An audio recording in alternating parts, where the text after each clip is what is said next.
Oui, Oui, c'est Stéphane. François est là. Je vous le présente. ouais. Vas-y, François. Bonjour Marine, JPD Marino. Oui, bonsoir, bonsoir. Bonsoir. Merci d'avoir accepté l'invitation de la web radio, hein, c'est très gentil de votre part. Oui, merci à vous pour l'intérêt. Je vais vous laisser avec deux de mes animateurs, ils vont parler un petit peu du football féminin. Donc Oui. il y a Christian, Pas de problème, oui. il y a Christian Esteves.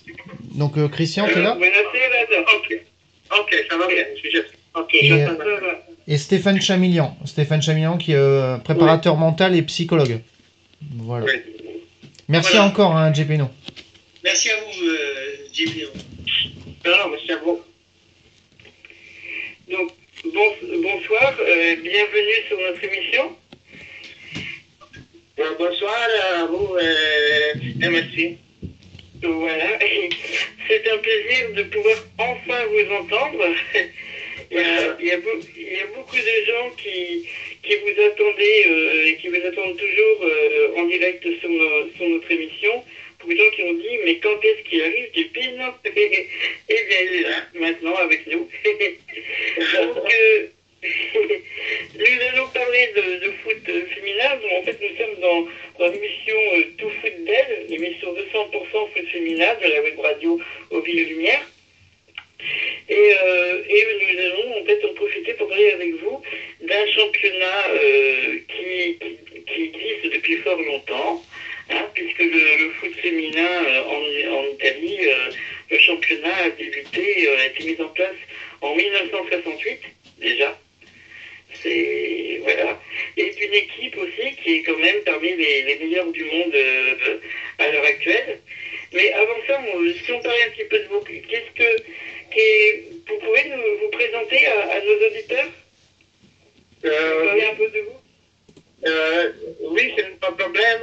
Je dois dire une chose.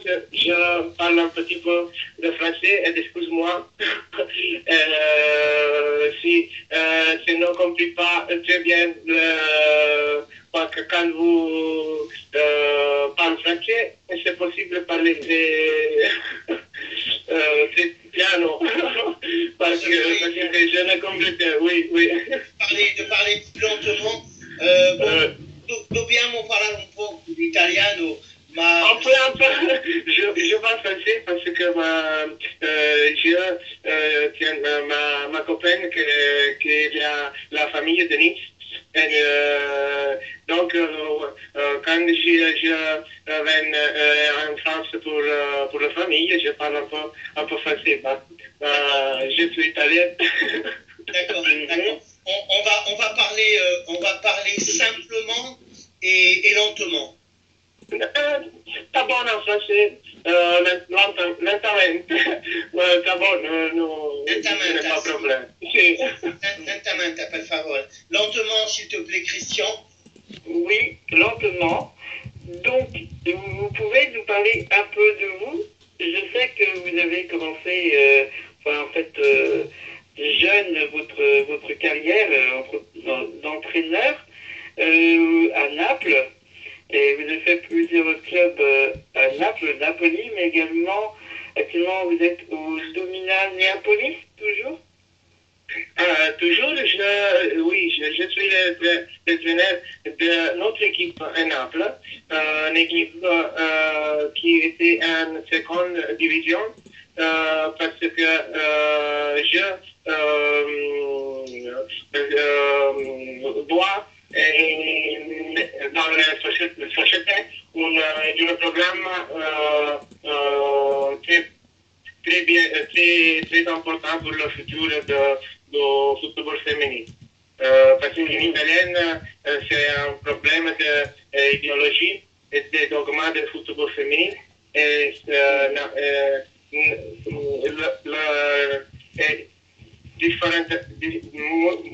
molto differente della France.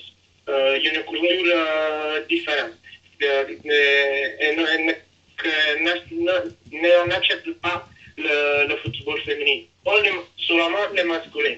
C'est un problème pour le sponsor, pour la télévision, pour l'entraîneur, pour le joueur, parce que ce n'est pas futur.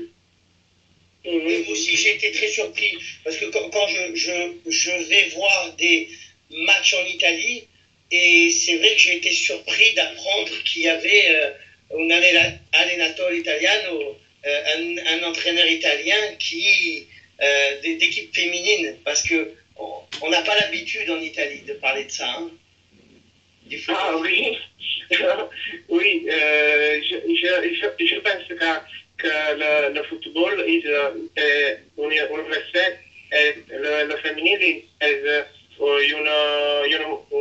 mouvement très important dans tout le monde. Donc en Italie, c'est un problème de la fédération de football et je crois que le rôle de l'entraîneur, c'est un rôle important. C'est important de voir l'Europe, tu travailles dans l'Europe, tu parles français, anglais et d'autres langues, c'est important. Oui, par l'Europe, c'est vrai, mais c'est encore lié à la culture italienne. Hein. Peut-être ça va démarrer progressivement. Et, je voulais parler justement, vous trouvez comment le fossé, la différence entre la culture italienne, où on ne parle pas beaucoup du foot féminin italien, et le magnifique palmarès quand même des Azzurre, parce qu'elles existent depuis fort longtemps. Elles ont gagné beaucoup de compétitions, des mondialitos en 81, en 82, en 84, elles ont beaucoup de titres de finalistes également. C'est un championnat qui, comme je le disais, existe depuis 1968, donc ça fait maintenant beaucoup de temps. Vous trouvez comment vous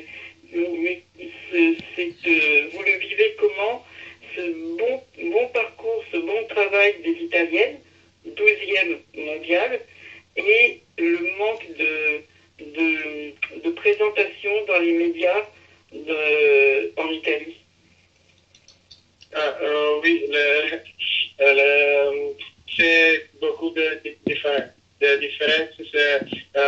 Je pense que dans le football, c'est important l'économie financière de le mouvement. Le mouvement masculin, c'est très différent. C'est un mouvement qui attire millions de personnes qui en Italie. Donc le problème est que ce n'est pas l'intérêt pour le mouvement féminin. Ce n'est pas l'intérêt pour le moment et pour les joueurs pour aller à jouer une autre équipe, une équipe importante. Choix de jouer en Europe, en France, en Germanie, en Bretagne. Pourquoi en Italie, ce n'est pas le projet. Ce n'est pas le projet. Seulement la passion pour le football et pour le jouer. Que l'entraîneur, le Chiti, choisit l'équipe qui garantit les projets financiers, économiques et de sécurité pour le football, et pour les joueurs et pour l'équipe. Et comment vous trouvez, vous personnellement, la motivation de continuer dans un sport qui vous fait il n'a pas la reconnaissance qu'il mérite?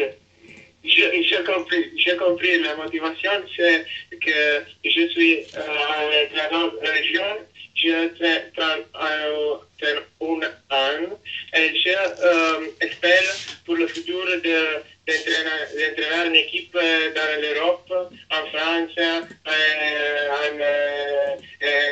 Europe, parce que je sais qu'en Italie, pour le féminin, je n'ai pas futur.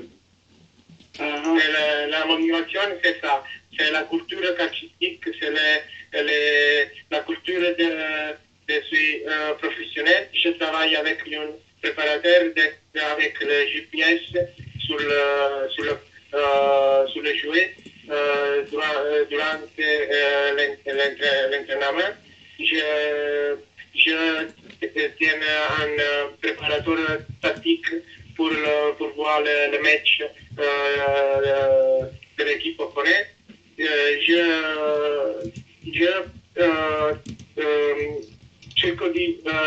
ne sais pas comment ça s'appelle en français, mais je transmets professionnalité à les joueurs. Et j'espère aujourd'hui dans l'Europe, dans l'Union européenne, tu travailles en équipe en Europe parce que mon travail, seulement mon travail de le football. Et votre préférence au niveau des championnats, vous auriez une préférence pour la France, pour l'Allemagne, pour l'Angleterre peut-être? Je préfère la France pour la famille de ma copine. Je préfère la France pour le projet de féminin. Je préfère la France parce que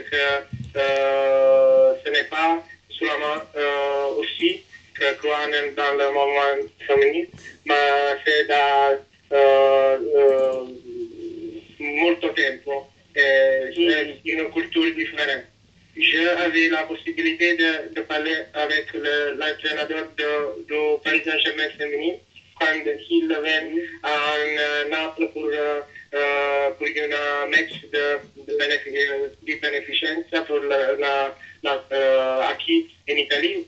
When I entraîneur de Naples féminin,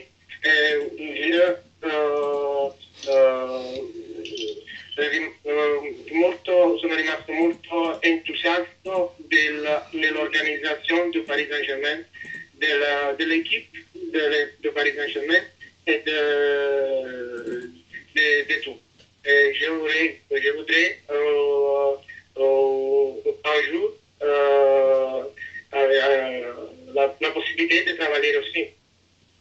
Comme entraîneur directement, ou est-ce que vous accepteriez une place d'entraîneur adjoint, d'assistant? Par exemple au PSG, parce qu'au PSG, ils ont une très belle équipe technique, en plus une très belle équipe de joueuses. Et si on vous proposait le PSG dans un poste moins important, vous accepteriez également? Oui, c'est possible que je ne compris pas. C'est possible. Oui. Excuse-moi. Je dis que le PSG a une très belle équipe de technique et de joueuses. Et est-ce que vous accepteriez, vous viendriez au PSG un contrat moins important, ou pas entraîneur, moins important dans l'équipe technique? Mais non, là, oui. Sì, d'accepter un lavoro meno importante nel Paris Saint-Germain. Sì. Un lavoro importante in una squadra tipo il Paris Saint-Germain?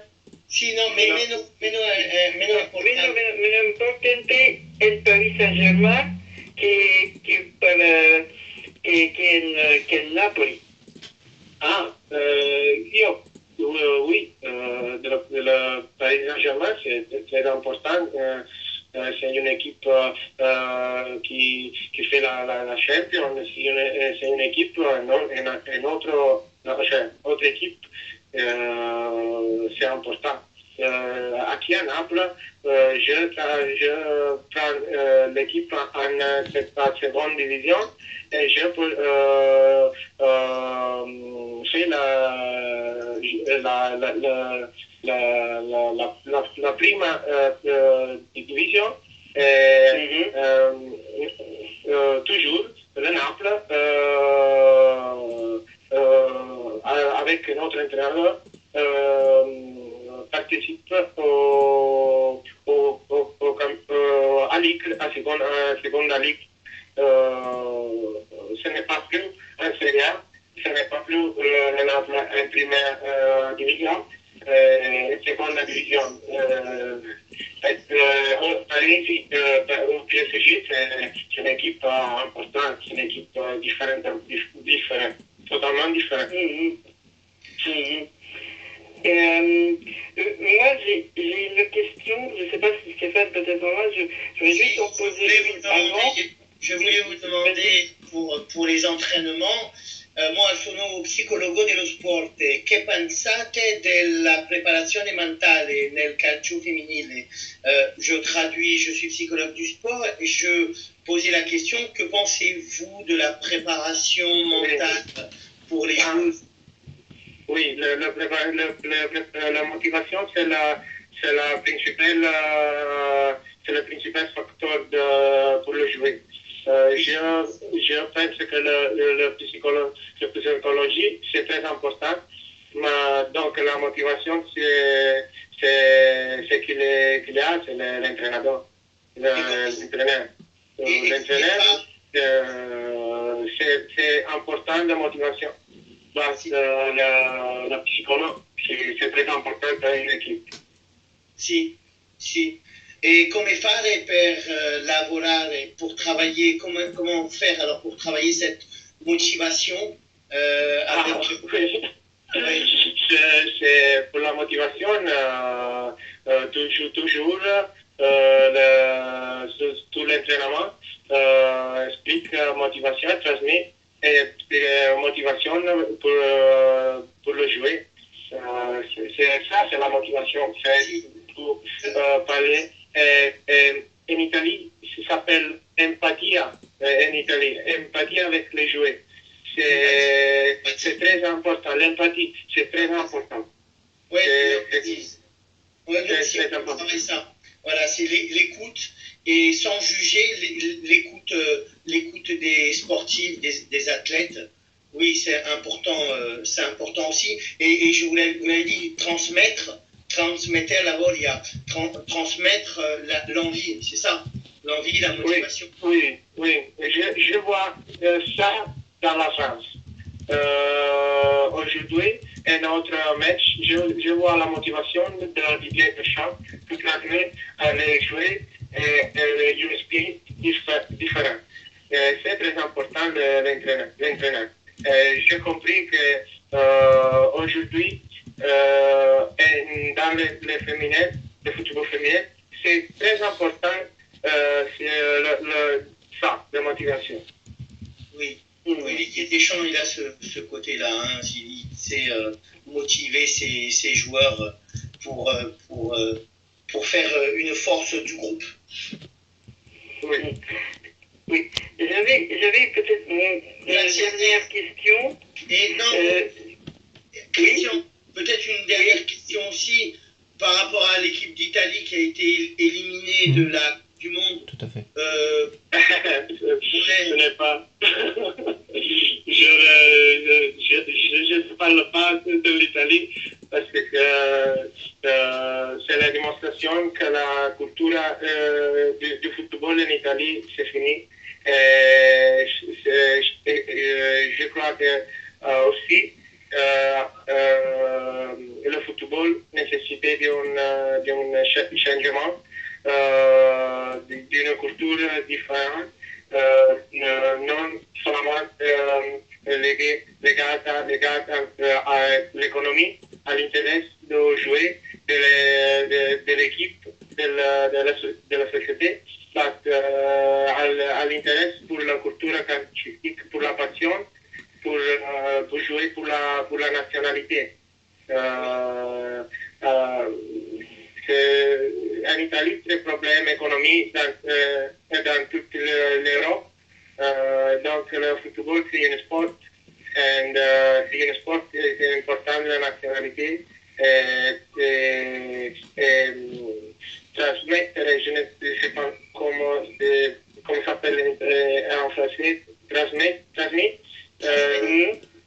toute la nation à une culture de sacrifice, de passion et de nationalisme. On espère, hein, Speriamo, que l'Italie fera une bonne compétition en 2016 et se relèvera. J'espère que c'est très important le changement de les personnes qui sont en fédération. Pourquoi c'est différent la culture en Italie, c'est différent dans l'Europe. Avec la possibilité parce que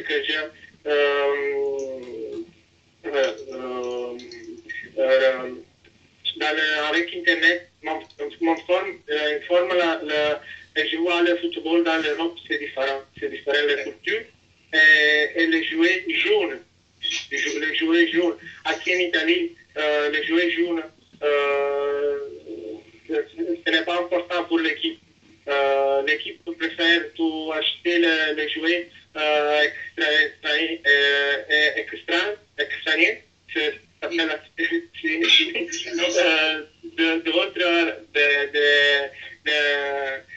Dans l'Europe, ce n'est pas l'intérêt pour le jeu.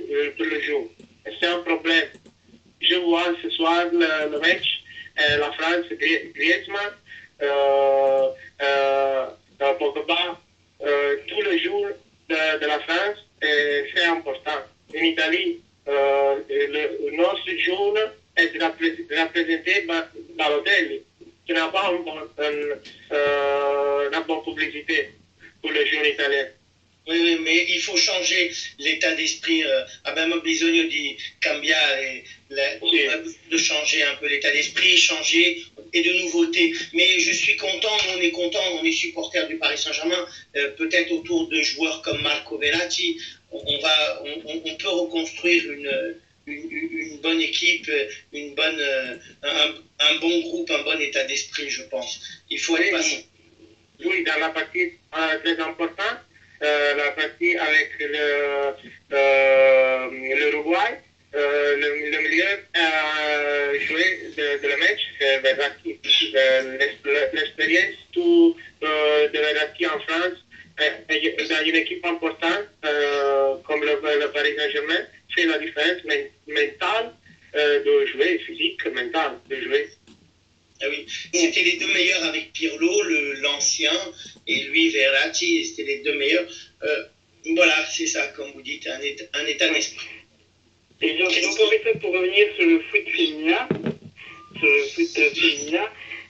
pour justement vous poser une question qui sera la dernière, vous disiez qu'il faut un changement dans le foot masculin italien, de jouer pour l'amour du football et pas pour l'argent.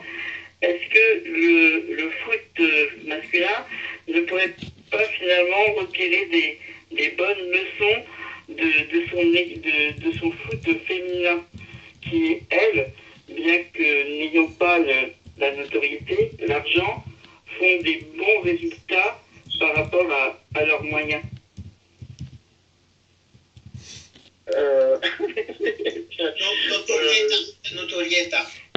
Notorietà, oui.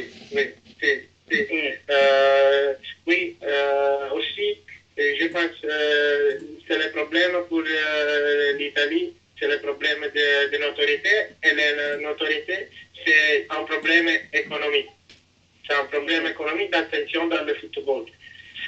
Si en Italie, ce n'a pas attention pour le football italien féminin, c'est un problème pour la société, tout va garantir pour les jouer, les projets, pour le maintenance de la société, c'est un problème. Parce que ce n'est pas sponsor, ce n'est pas de TV, ce n'est pas public, ce n'est pas public. Donc le jouet et la société, c'est un problème. Ça, c'est un problème pour tout. C'est un problème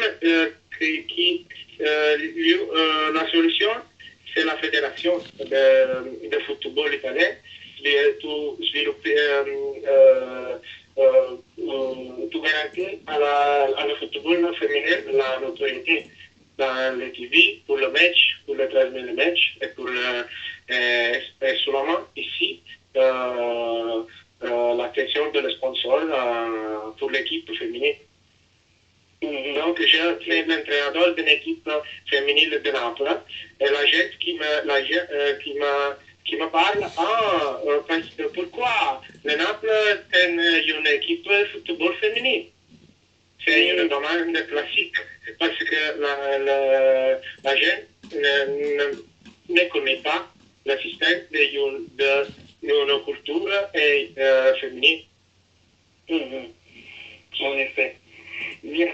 Nous allons finir sur ces paroles en espérant un meilleur avenir au football italien et particulièrement au football féminin, qui puisse avoir la reconnaissance, la notoriété qu'il mérite pour son grand travail sans argent.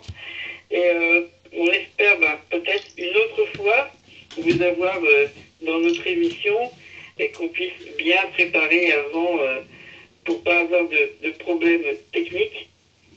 Oui, on peut encore remercier Gepino Marino, hein, c'est très gentil de votre part d'être passé sur notre web radio.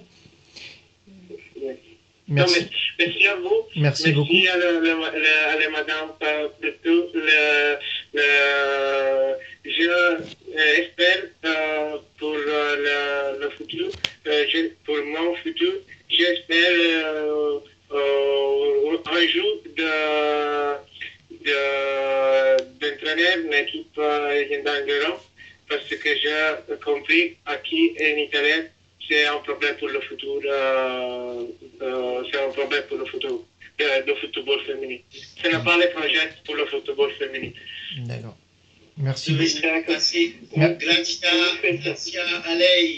a lei, buona serata.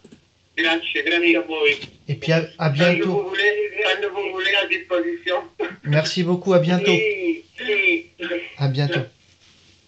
Avec plaisir, con molto piacere. Ciao, grazie. Au revoir. Au revoir à vous et merci.